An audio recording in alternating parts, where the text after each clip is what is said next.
John, I'm curious. You worked in the Department of Justice under the first Trump administration. Right. Now, under this Trump administration, they're moving fast and they're doing a lot. Are you happy with the direction you're going? I know you're trying to fix a lot of things before. Are they now being fixed? Where are you on this stuff? Well, I think it's night and day between the first Trump administration and the second one. The problem that you had during the first Trump administration is that as an olive branch to the Bushes, Trump let George W. Bush pretty much appoint everybody in the Department of Justice other than the Attorney General. And, it's bad enough with the civil service people hating you, but there you had all these political appointees that hated Trump, and they fought against him all the way. The Bush people just were incredible in terms of the amount of hatred that they had towards Trump. And so, Rosenthal, I mean, the only way you can kind of understand why they let things like the Russia collusion scandal go on was because you had people like Rosenthal, who was a Bush person who hated Trump, that was there and letting it go on. So, now it's, as I say, it's like night and day. Here you have people that are actually interested in protecting the same types of things that Trump campaigned on there. Now, I know Cash a little bit. I know Dan Bongino a little bit. Those guys are awesome. But they have a huge amount of work to do there. The type of stuff that I concentrated on were things like the data issues and the biases and the data that the FBI You're looking at the gun research and the allocations of funds that they were doing. Oh, yeah, well, that's true. I mean, I don't think they've gotten to those. Always going to pro-gun groups. A lot of it was going to anti-gun groups. All of it was going to anti-gun groups. You had the head of the National Institute of Justice, during his first 3 years under Trump, gave out 45% more money for firearms research than the last 3 years of the Obama administration.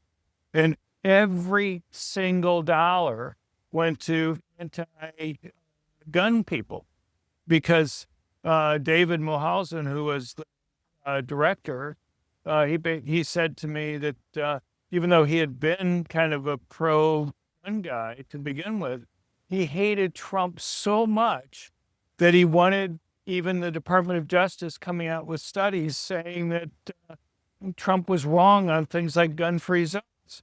And, it's just Trump derangement syndrome among the Bush people was just overwhelming. I mean, I'll give you one example. So at the end of the time period that I was there, David was putting together another proposal for people to ask for money for grants from the National Institute of Justice. And I was asked to go and look over what he was putting together.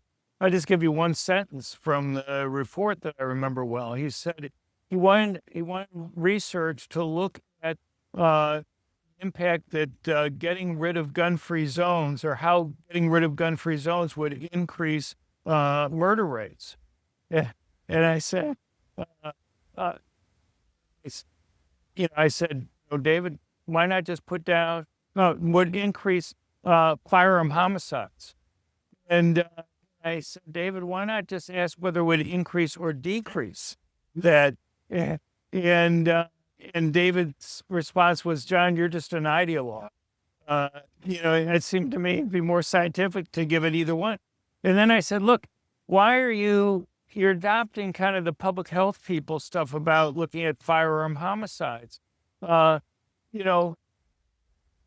I had a rule that increased firearm homicides but lowered total homicides, would I view those two things as the same? I think I'd want to look at total in terms of it. And I said, why are you looking at homicides? Homicides are murders plus justifiable homicides. It's never been obvious to me why you want to lump those two things together. If I have an increase, I have a decrease in murders, but an increase in justifiable homicides because people are using guns defensively. Is that bad? It's just, I get your newsletters, and I go to crimeresearch.org a lot as the editor-in-chief of Registrars Freedom, and I always learn a lot. It's all there. But what's jumping in my mind now is you just recently did research on the number of active murderers, I call them active shooters, right, that have been stopped by armed citizens which is Right. way more than the FBI was reporting.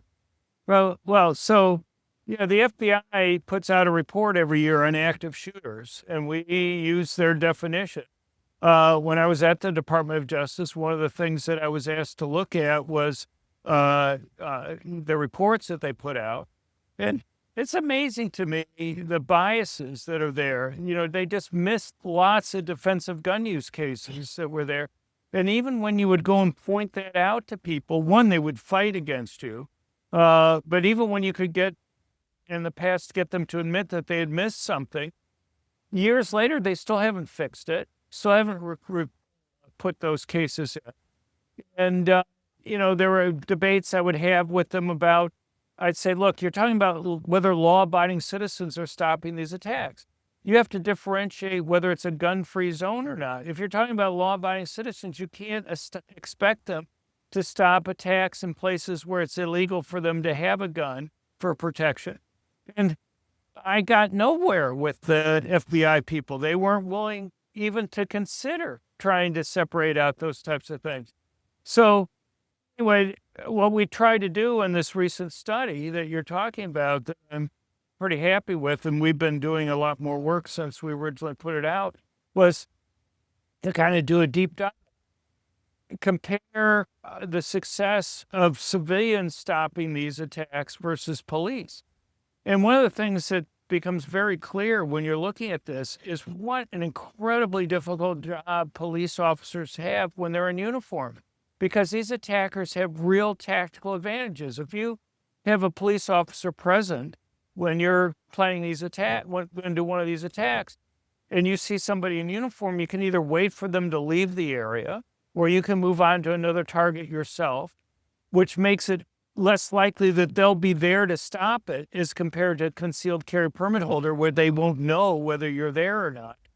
But if you are there in uniform and they decide that they're going to attack there, who do you think they take out first? Police officer. Right. And so one of the amazing things is that police are like 7 times more likely to get killed in these active shooting cases that they're stopping than civilians are. And they're much more likely to get wounded than civilians are. We should be thankful for the job that these officers do, but realize what an incredibly difficult job that they have in stopping these attacks when they're in uniform. And then also civilians stop these attacks at a higher rate than police do, primarily because they're not in uniform. They're not as readily identifiable. One of the things I've often said to people is that we have air marshals on planes. Who would want to have air marshals have to be in uniform? Right. Nobody would want to have air marshals. They would just take them out first. Right. And so, and there are lots of other things that we look at, because, you watch television police shows and people with concealed carry permits always have something that goes wrong on these TV police shows on ABC, CBS, NBC, Fox. Either the permit holder accidentally shoots the wrong person, or they get in the way of the police and prevent the police from doing their job, or they get the gun taken away from them and it's used against them. So we wanted to go and see how often do these things actually happen. So over the last 10 years, there have been 180 cases where concealed carry permit holders have stopped what was an active shooting attack. And there's no cases where they got in the way of the police. There's one case where a concealed carry permit holder accidentally shot a bystander, but there are 4 cases where police accidentally shot bystanders that were there. So both of them, there's not a statistically significant difference because they're both small. And there's like no case where they had a gun taken away from them and used against them. 180 over what time period?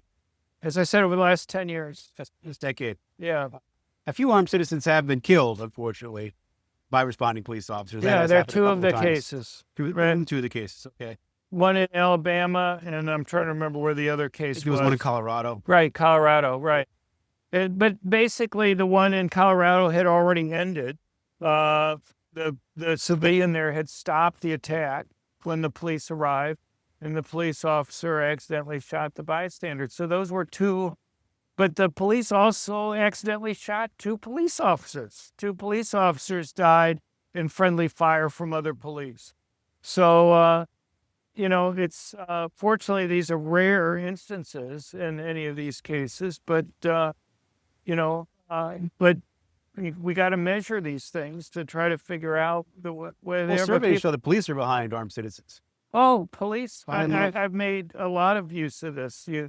Police One, which is the largest private organization of police in the country. They have about 450,000 members. 380,000 are active full-time law enforcement. You have something like 93% of police support, concealed carry. You have 77% of police think that private ownership of guns are either extremely or very important in terms of reducing crime. You have, even for police chiefs and sheriffs, you have about in the 80% range support liberal national reciprocity type rules. Well, we started this conversation talking about the first Trump administration. I'm pretty excited about what's happening now, and I think you are too, the second Trump administration, the people he has in place.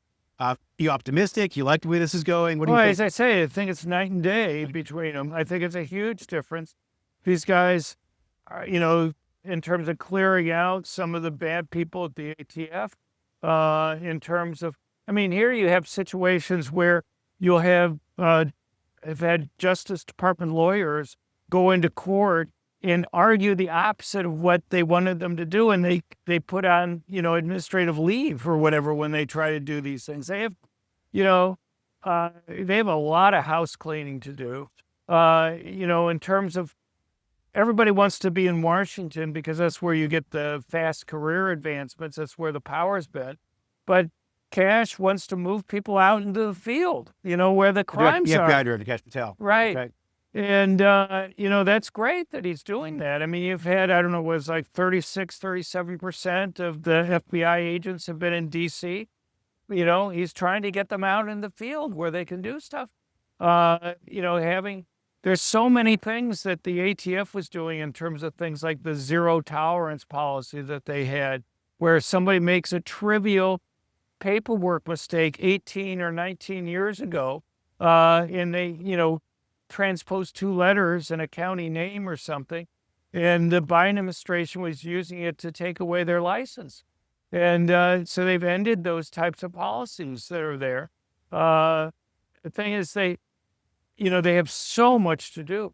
You look back over recent years and you have somebody, there was a famous picture a few years ago where FBI agents were kneeling for Black Lives Matter. The ones that were kneeling ended up getting promotions. The ones that didn't kneel ended up getting sent out to, outer Siberia for offices that were there.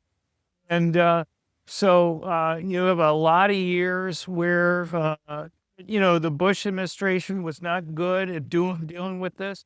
Even Christopher Wray under the first Trump administration and under the Biden administration was pretty bad on these things. I have my good friend Thomas Massey, twice got Christopher Wray in testimony to promise to give Thomas data on the errors in the Nix background check system. But as soon as the hearing was over and his staff would reach out to the FBI, they would just stonewall him. Even though they would Right. Ray would promise in hearings that he would do that. So, and I've given you privately or whatever war stories. I think in previous interviews we've gone through my dealing with the data people at the FBI.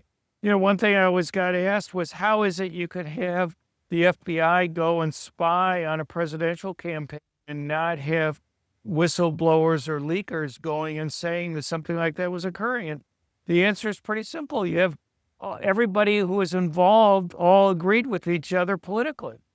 And I don't know outside of the data people, but the data people tended to be all true believer left-wingers. And so I don't know how you clear out all that. You can't just fire everybody because they have a lot of institutional knowledge on how the data is put together and what's involved. But it's going to be a real project that they're going to have to figure out how to deal with these things. I don't know. They're working hard. I'm Right. certainly impressed with all the momentum I see this quick. Oh on yeah, this no, it's administration. amazing. It's something else. I'm a huge fan of your research, as I've already said. Where can people go to find it? They go to crimeresearch.org, crimeresearch.org, and we have all the stuff there. But people should sign up for our email letters. It doesn't do us any good to put together this time. I mean, it's free to put this work together if people don't get out and use it. Get the word out. Thank you, Well, John. thank you. Appreciate it.